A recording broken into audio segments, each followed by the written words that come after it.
And we continue at 2:06 in the afternoon on the John Phillips Show. Mr. Randy Wings in Culver City. You know, Johnny, usually during the commercial breaks, I'm editing best ofs and replays of this show that air later on KSFO or tonight on KABC. And sometimes I'm surprised by the things I hear that we said. We're talking about some hot button issue. I go to the phones. I go to the email. We're going 100 miles an hour. I look to the phone, and what do I see? Penis, penis, penis, penis, penis. Whoa, what was that in regard to? That was in regard to the KABC text phone that we had. Oh, yes. That was an accurate statement. 800-222-5222 is the telephone number, 1-800-222-5222. Randy, it's time to open up the California Crime Blotter. If the cashier is dummy. Questions? And we're in luck because the first edition is an Ed Laskos edition. How crazy is that? Ed Laskos went to West Hollywood because everyone who goes to West Hollywood is getting their pockets picked. They don't care. Is that a car key in your pocket, or are you just happy to see me? For more on the rampant theft of people's phones in WeHo, here's Ed Laskos in Fox 11, Los Angeles. Yeah, of all things, growing concern here through WeHo about pickpockets. The Sheriff's Department even out with a warning telling everybody to keep their eyes open, to watch their cell phones, to watch their wallets, especially with the summer season coming up, the Pride season coming up. You know, this place will be jumping, big crowds coming in, and they don't. Ricardo Alara will be there with DJ Kitty Glitter. Well, only if the California legislature is having an oversight committee hearing on his office. Big crowds coming in, and they don't want you to be picked clean. Watch. I love his laugh. Perfectly timed. To be picked clean. Watch.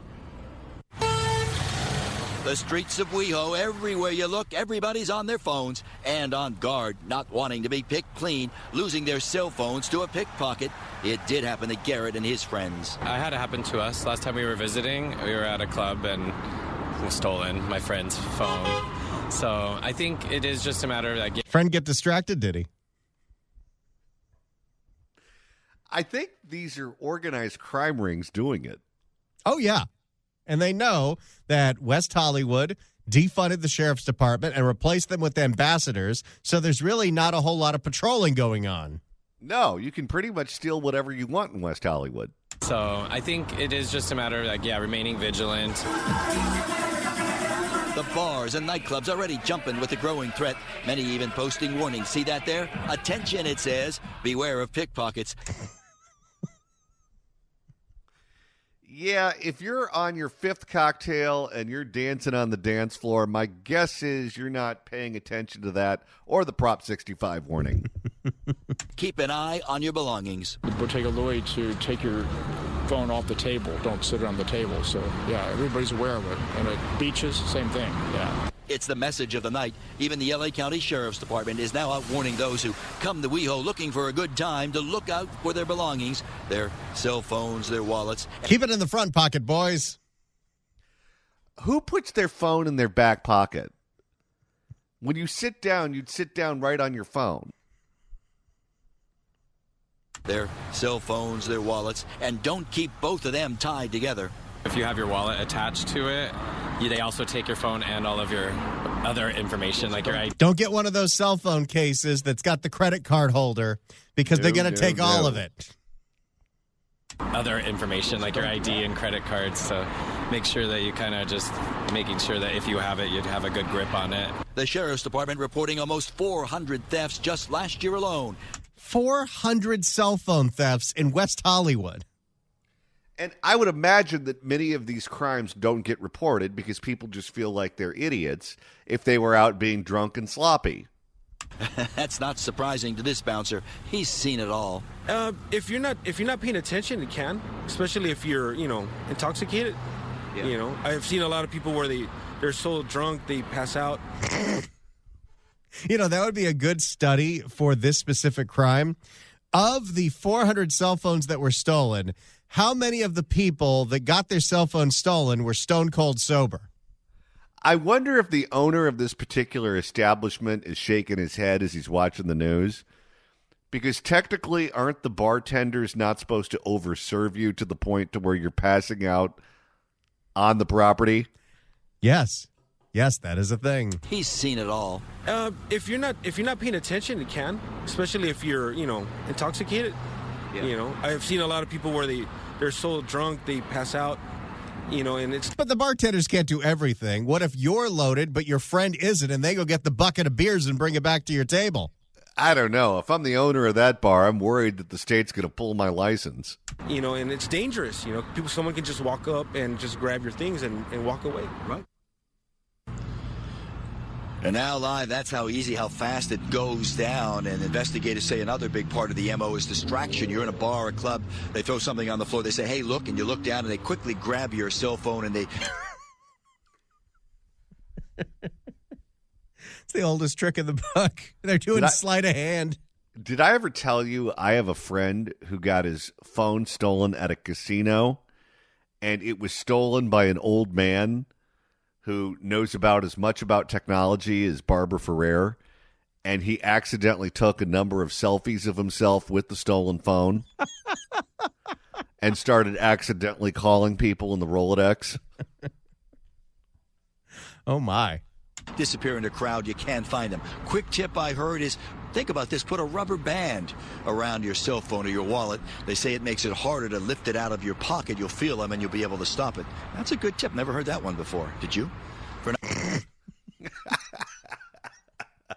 For now, we're live here. West Hollywood. Back to the west side we go. Now, since Ed Laskos was walking around in that jacket in West Hollywood asking people if they've had their cell phone stolen, did anyone try to give their phone number to Ed Laskos?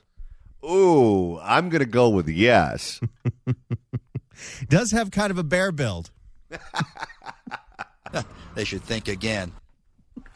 All right, so that's what's going on in West Hollywood. Randy, let's reopen the blotter because we're now going to Oakland. If the cashier is dummy. Questions? And this edition involves a drunk driver.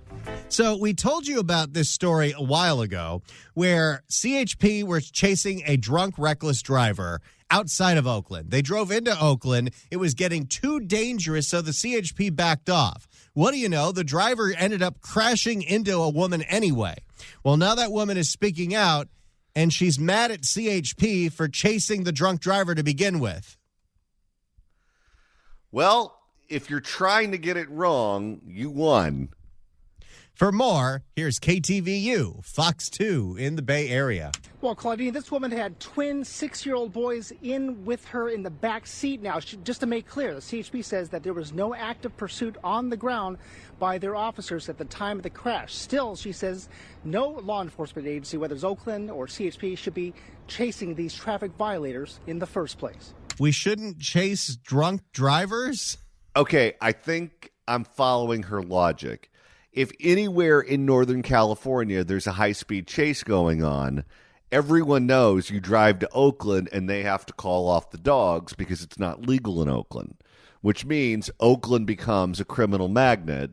And I guess from her point of view, if they just let the guy go wherever it was that he committed the crime, he wouldn't have come to Oakland in the first place. He would have crashed into somebody in Emeryville. It was not worth it because it's messing up our lives. It's affecting our lives right now. From her hospital. And again, she's not blaming the drunk driver, the one who hit her by blowing through a stop sign. And people like this who vote is how you end up with Shang Tao and Gavin Newsom. Absolutely, absolutely.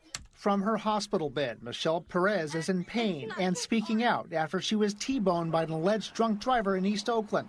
The crash happened moments after the suspect sped off from the CHP and officers had called off their pursuit. I looked to the left and I see this car coming full speed. The crash happened after authorities say the suspect ran a stop sign and hit her car at 105th and Pear, Maine, 4 minutes after the CHP canceled their chase of his Lexus. I still don't understand. We're calling off the chase because this guy's driving too dangerously.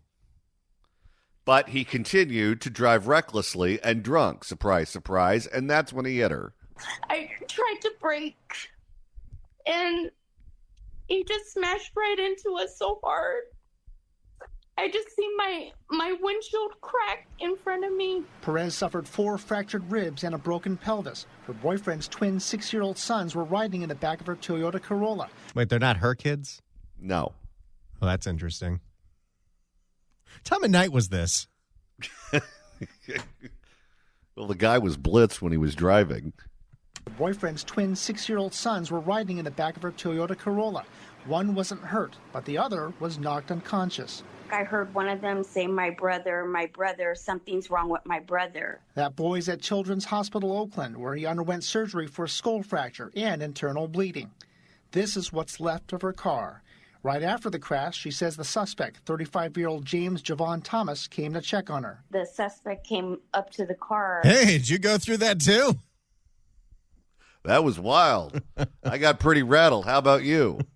The suspect came up to the car and said, are you okay? And then I said, do you really think I'm okay? And soon after, a CHP officer had this to say to her. The CHP officer came up to me and said, the first thing, he did not ask me if I was okay. The first thing he said is, we were not chasing him, ma'am. The CHP says no officers were behind the Lexus when the suspect crashed into Perez's car, only that a CHP airplane was overhead. You know, maybe we have to be a little more aggressive before these chases get out of control. That's what they used to do. Remember, they had the spike strips. They put them all on television. We all got to see how they got resolved. The good old-fashioned pit maneuver. Heck, in the old days, Kern County, you know what they do? They shoot out your tires.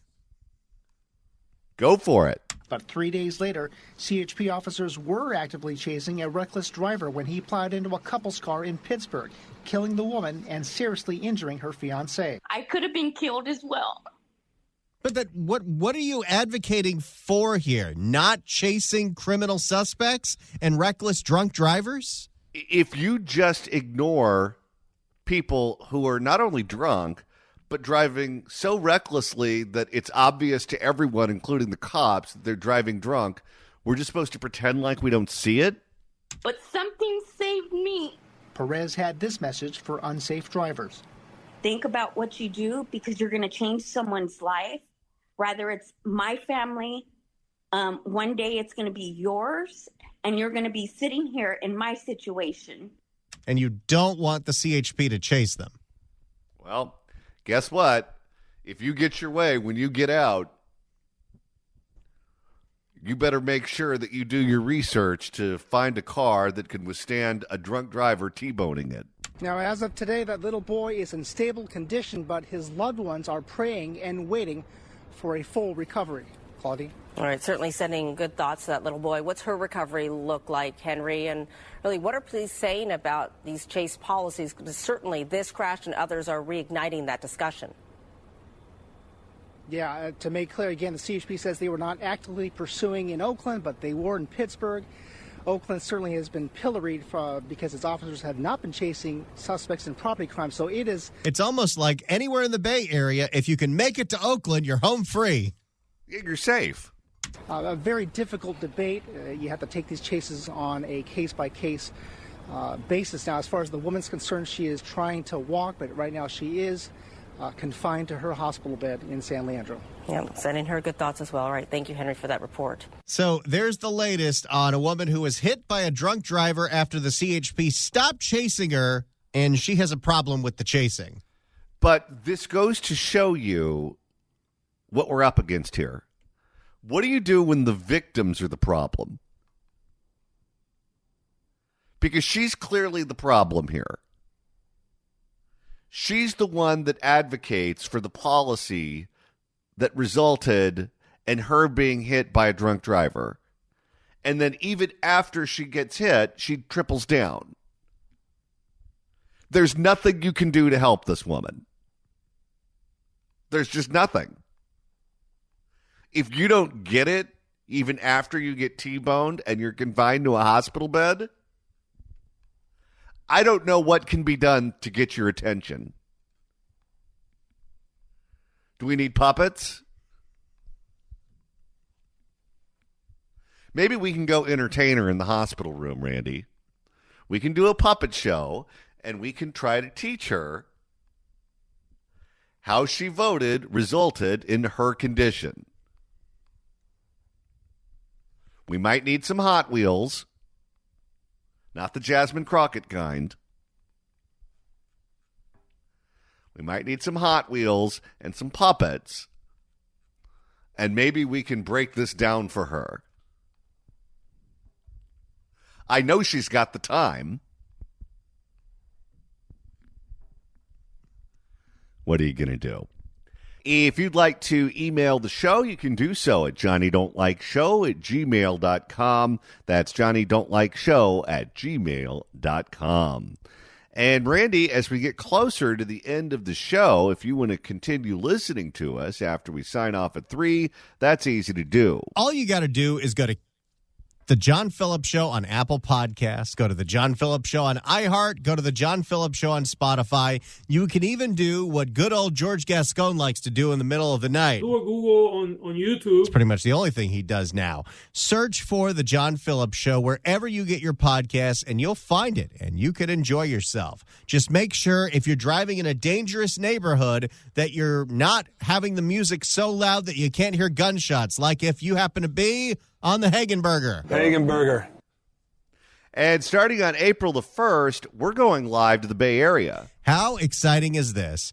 Starting on Tuesday, not Wednesday, not Thursday, but starting on Tuesday, April 1st, we are going live, Southern California and Northern California, live and statewide every single day.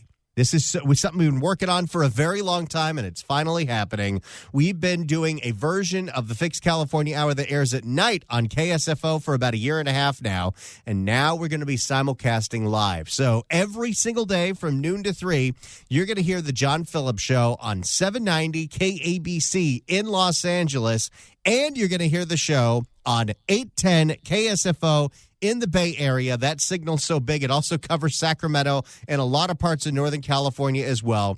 We'll be taking calls every day from Northern California and Southern California, doing everything that we can to fix California. So tell your friends, tell your family, and let everyone know that we're going to be live every day on KABC and KSFO starting on Tuesday. I want to go back to that last story for a second because it reminded me of a story that happened in Venice.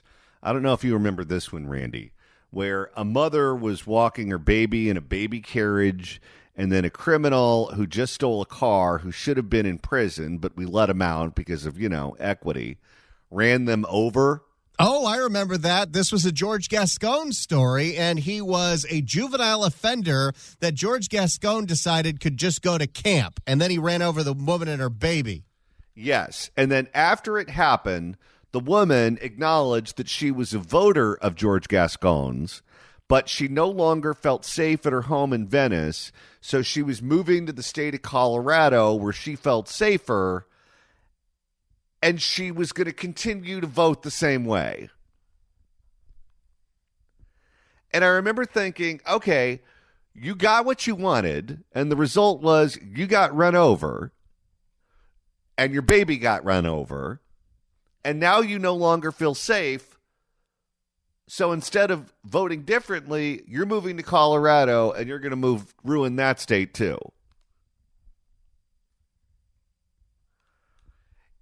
It's really difficult for people to acknowledge when they're wrong, but unless and until people start acknowledging that they've made some mistakes with their choices, this is what we have to deal with. And it's time to reopen the California Crime Blotter. If the cashier is dummy. Questions? And Randy, this installment takes us to South L.A., where somebody was doing something bad at the grocery store. For more, here is KTLA. Micah Olma, the LAPD searching for a man wanted for assaulting 2 women at a University Park grocery store last summer, seemingly at random. Police say. It's funny. If people who listen to the show have ever been to Dallas, University Park is like one of the richest neighborhoods in that city. In LA, it's the ghetto. Yet, the richest people in the country send their kids to go to school there. Seemingly at random, police say the suspect sexually assaulted one woman, then moments later punched an elderly woman. Holy cow! What kind of drugs did that guy do? Meth. I'm You're just probably assuming. right. I assume meth for every story, and I'm right like 3 out of 4 times. That's true. Now investigators are hoping surveillance video will help them track down the suspect. KTLA's Mary Beth McDade live with the latest MB. Yeah, and Micah, sex assault detectives say that they are releasing these images of this predator because they believe that there are more victims out there. And they say... You're telling me that he wouldn't just do this once? It sounds like it's part of a pattern. Because they believe that there are more victims out there. And they say that based on his behavior, they think he has done this before. A manhunt is underway for this man. Police say he sexually assaulted one female shopper and then punched an elderly woman at a Ralph's grocery store not far from the USC campus on Vermont Avenue. Shoppers were rattled to hear about the attacks. I think it's horrible. It's just scary that that's happening right here, Yeah. So close to the school. Oh, it's horrible. It's hard to believe that. There's a lot of really awful crime stories just outside of USC. It's been that way for a long time. It's hard to believe that this neighborhood can, something could come to that. But I go to the church right across the street at St. Agnes, so it's kind of disconcerting. Sex assault detectives tell us the attacks occurred on August 25th. Wait, it's way past then. It's March of the next year. They're still working on this. It's over 6 months later. Here's his picture. Well, at least they're right on top of it. I guess there's a backlog. Holy cow. In the University Park area, where there are many schools and churches. They say the man was seen following a 32-year-old woman around the store before sexually grabbing her from behind. Then, as the suspect was leaving the house, he punched an elderly woman in the chest. What did she do? Sounds like she was in his way. Detectives say both women were left severely shaken. Oh, very concerning. A lot of women, a lot of college women, elderly women. There's a mixed bag of everybody who comes in here, including myself. Yes, all different kinds of people go to the grocery store. Great point. How awful would it be if that elderly woman got assaulted as she was standing in front of the Super Lotto machine and she was thinking, I wonder if in the future I'm going to hit the lottery. I wonder if I'm going to get out of this neighborhood and go to a wealthy zip code with a great big house and a pool and all the bells and whistles. And I'm going to fly on a plane in first class to all the great destinations that the world has to offer. London, Paris, Tokyo. And I'm going to wear the finest clothes and the most exquisite jewelry. And I'm going to have the best smelling perfume. And everything in life is going to be great. And then before she presses the button, that's when a crazy homeless man on meth punches her. The suspect is described as being about 30, with black hair, 5'11", and weighing around 230 pounds. He was seen fleeing in his thick glasses and burgundy windbreaker with the words "wake and bake" on it. Well, that's surprising. He sounded like such an upstanding citizen. Police say he hopped into a friend's two-door white sedan with a black hood and a spoiler on the trunk. So wait, was his friend driving him around and he said, hold on, I got to stop at Ralph's because I got some raping to do? Yeah, I need to pick up some produce. I need a Duraflame log. I got some raping, and I'm going to punch Agnes. I would just like to hope that, maybe they'll apprehend the gentleman and maybe bring this to an end. This case is from last summer. If they haven't made an arrest yet, I think this guy got away with it. Before anybody else gets hurt. Yes, and so if you think that you've been victimized by this suspect or you know anything about him, you are urged to contact police. For now, reporting. They'll get back to you in about 6 months.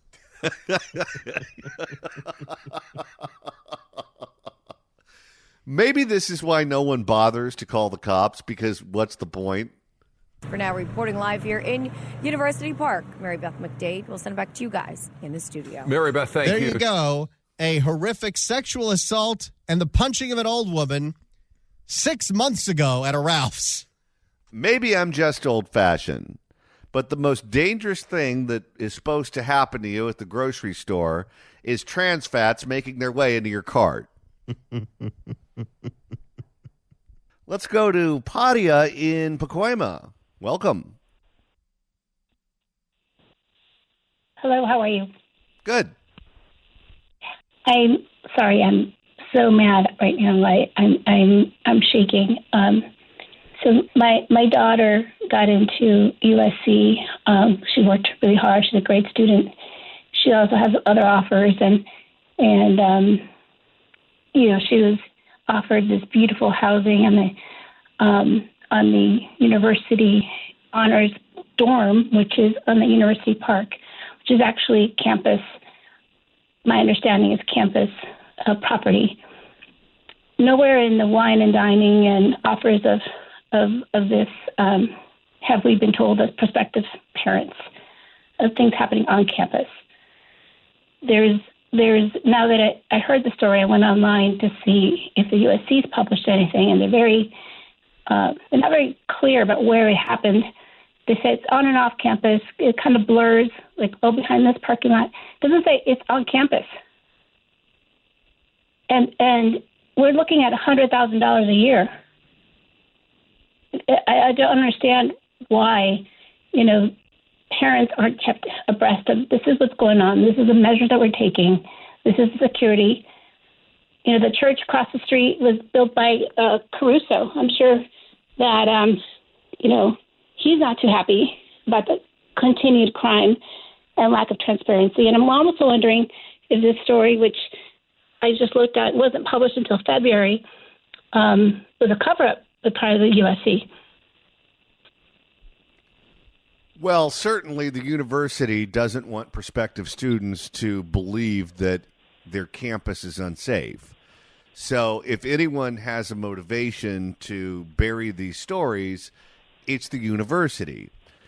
That being said, that area has been dangerous for a very long time. I know at one point when there was a big debate in Orange County going on as to what to do with El Toro Air Force Base, one of the options that was kicked around was just literally picking up the university from South LA and moving it to Orange County to El Toro Air Force Base, because that piece of land is big enough for a university campus. Now, that wouldn't be the first time that a university has done that. I mean, don't forget, Pepperdine University, before they moved to Malibu, they were on Vermont in Los Angeles, and then they saw the writing on the wall, and they picked up and they moved to Malibu and haven't looked back since. I don't know how you justify, I mean, I do know it's a great university with wonderful academics, and you certainly get pumped into a social network that'll help you the rest of your life. So I understand why USC is attractive. But if they can't figure out a way to do something about the crime in that area, if they can't demand that that area is safe and students can go to the grocery store without worrying about being sexually assaulted or punched or whatever ends up happening there, I don't see how you justify spending that kind of money there when you can send your kid to places that are safe, like Pepperdine University in Malibu, where it's very safe, or Chapman and Orange or Claremont or wherever. My problem is they say, well, as long as you stay on campus, you're good, right? I mean, we've kind of come to that mentality in LA where you just avoid a certain street or a certain area and you're okay. This is on-campus crime that is really they're not being very forthright with. And I just, she has some great offers out of state, and I thought as much as it breaks my heart, I mean, I think places like University of Notre Dame, where at least they may have more of a, safe area, would be a better choice for her. Yeah, and I've got to say, even if it's safe on campus, but there's chaos going on all around you, I still don't necessarily know if I'd like that. Because what happens when you have to go out to eat, or what happens when you need to go to the grocery store, the dry cleaner, or put gas in your car, or whatever? I mean, you still have to leave campus from time to time, and you would like to be able to do that in a place where you know it's going to be safe and you don't have to constantly be looking over your shoulder. But right now, it sounds like that's not the case in that neighborhood. It breaks my heart. It really does. Thank you for taking my call. All right. Thank you for calling.